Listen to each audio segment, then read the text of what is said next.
même leur contrôle à cause de l'alcool, deviennent des âmes publiques à cause de l'alcool, rencontrent des mauvaises personnes dans les bars et dans les places de nuit à cause de l'alcool.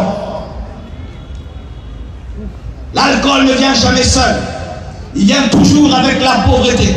L'alcool ne vient jamais seul. L'alcool vient toujours avec la prostitution, l'impudicité. L'alcool ne vient jamais seul. L'alcool vient toujours avec un manque de sagesse. Aujourd'hui, ce sera le dernier jour où tu iras dans un bar.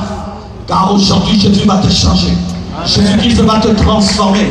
Et lorsque tu essaieras encore de prendre une bouteille d'alcool, tu vomiras, tu vomiras. Je le déclare, tu vomiras, tu vomiras. Je le déclare, tu vomiras, tu vomiras, tu vomiras.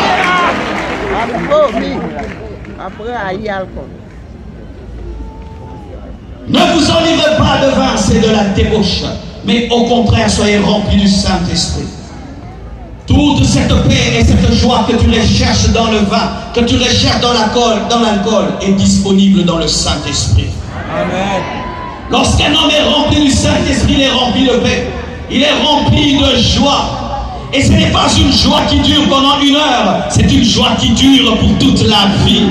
Mon frère, quand tu recherches la paix, viens auprès de Jésus. Il te donnera le Saint-Esprit, qui est le véritable vin. Et tu auras la véritable joie en tout temps, même dans le deuil. Tu seras capable de rire, capable de sourire. L'alcool ne donne pas le bonheur. L'alcool ne résout pas les problèmes. Mais pendant un temps, il t'anesthésie. Mais après, tes problèmes ressurgissent. Et si tu es rempli du Saint-Esprit, tu auras la vraie paix. Tu auras la vraie joie. Et ce soir, Jésus-Christ va te baptiser du Saint-Esprit. Il va te remplir du Saint-Esprit. Et tu vas dégoûter l'alcool. Tu n'en auras plus besoin. Parce que tout le temps, tu seras ivre de quelque chose d'autre. Tu seras ivre du Saint-Esprit. Et tu vas parler en d'autres langues. Alléluia. Je prie que Dieu t'aide à parler en d'autres langues. Et moi, j'aime le parler en d'autres langues. Parce que dans le parlant de langue, il n'y a pas de faute de français. Alléluia. Il n'y a pas de le, il n'y a pas de la. Alléluia. Il n'y a pas de pluriel. Il n'y a pas de conjugaison. Il n'y a pas de faute de verset biblique. Je n'ai pas connu le faute d'orthographe, ni le faute de grammaire. J'ai parlé parfaitement et je prie en esprit. Donne-moi l'amen. Et lorsque tu es rempli d'alcool, tu vois la démarche change. Et lorsque tu es aussi rempli du Saint-Esprit, la démarche change. Tu commences à marcher dans la sainteté, tu marches dans la pureté, tu marches dans l'humanité, tu marches dans la paix, tu marches dans la joie, tu marches dans la paix, tu marches dans la foi. Ta démarche change.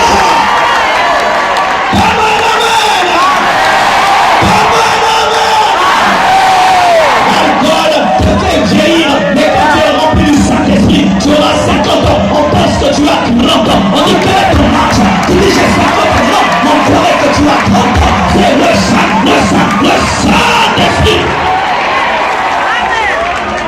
Alléluia. Chaque fois avant de monter ici, je bois, je m'enivre du Saint-Esprit. Et quand je monte ici, je n'ai pas peur de dire la vérité. Je n'ai pas de la drogue, je n'ai pas pris du chanvre. Je suis rempli du Saint-Esprit. Et je suis prêt à tout dire. Si tu crois aujourd'hui, le Saint-Esprit te remplira.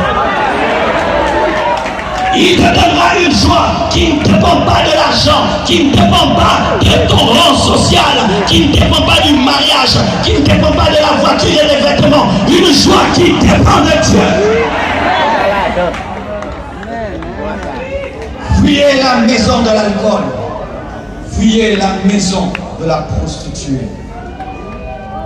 Un troisième lieu à éviter, la maison de Satan.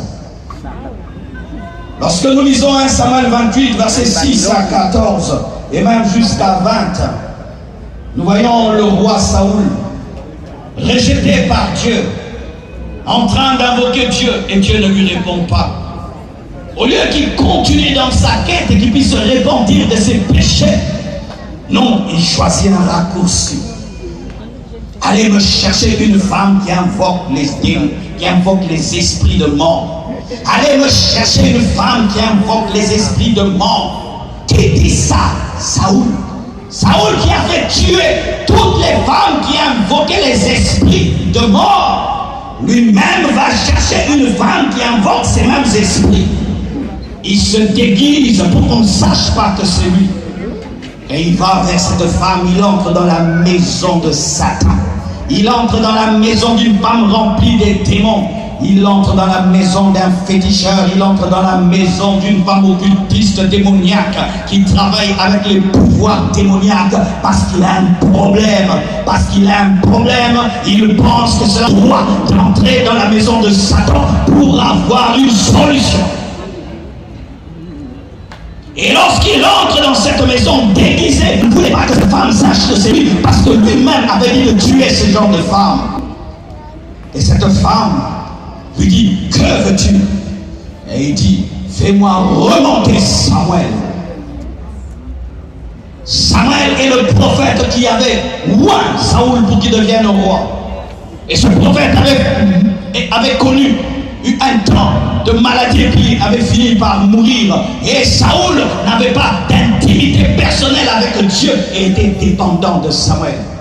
C'est le genre d'homme qu'on a aujourd'hui. Des gens qui n'écoutent pas Dieu par eux-mêmes, il faut toujours un prophète. Des gens qui courent derrière les prophètes, regarde-moi, tu vois quoi? Tu vois quoi? Tu vois quoi? Si tu es un chrétien, tu n'es pas normal, tu es malade. Le jour que Samuel va mourir, tu iras chercher les démons. Est-ce que vous êtes capable d'écouter Dieu par vous-même? Est-ce que vous êtes capable vous-même de recevoir des révélations de la part de Dieu? Ou vous êtes dépendant de vos pasteurs, dépendant de vos prophètes, et certains vous promenez dans toutes les églises de Port-au-Prince pour chercher la parole de Dieu? Vous êtes des Saoul. Des Saoul. Les Saoul n'entendent jamais Dieu par eux-mêmes. Nous sommes au temps du Saint-Esprit dans le Nouveau Testament où tous nous sommes des prophètes, mais vous cherchez les prophètes. Dans le Nouveau Testament, on ne cherche pas les prophètes, mais c'est le prophète qui te cherche. Mais vous continuez à chercher des prophètes alors que vous avez l'esprit que le prophète a. Chers prophètes, si vous êtes ici, dites la vérité aux fidèles. Dites-leur qu'ils ont le même Saint-Esprit que vous. Dites-leur la vérité que vous ne voyez pas tout le temps. Dites-leur la vérité que vous ne connaissez pas tout. Dites-leur la vérité que des fois Dieu ne vous parle pas. Dites-leur la vérité. Tu peux me voir aujourd'hui, je te regarde, je te donne une prophétie. Demain tu viens, je n'ai pas de prophétie. Tu peux venir me voir pour 10 problèmes. J'ai la révélation pour 2. Les autres, je n'ai pas. Je n'ai pas. Je n'ai pas. Je n'ai pas. Je n'ai pas. Je ne veux pas inventer une prophétie pour toi. Je n'ai pas. Mais le Saint-Esprit a toujours. Le Saint-Esprit maîtrise toutes choses. Le Saint-Esprit parle en tout moment. Et il est pour toi. Lorsque tu deviens chrétien, tu as l'esprit de prophétie. Et on ne donne pas l'argent pour recevoir une prophétie. On n'achète pas la prophétie. Tu vas dans un endroit, on te dit de donner l'offrande pour recevoir une prophétie. Fuis, quitte cette église. Quitte cette église. C'est la cupidité. C'est la cupidité.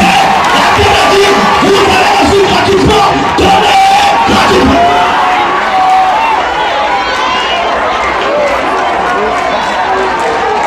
Prophète, toi qui vends les prophéties, je te pose cette question, tu achèteras combien? Parce qu'on ne vend que ce qu'on a acheté.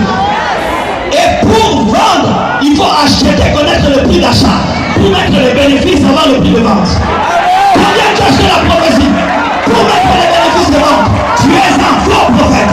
Tu es un cupide. Tu es un vendeur.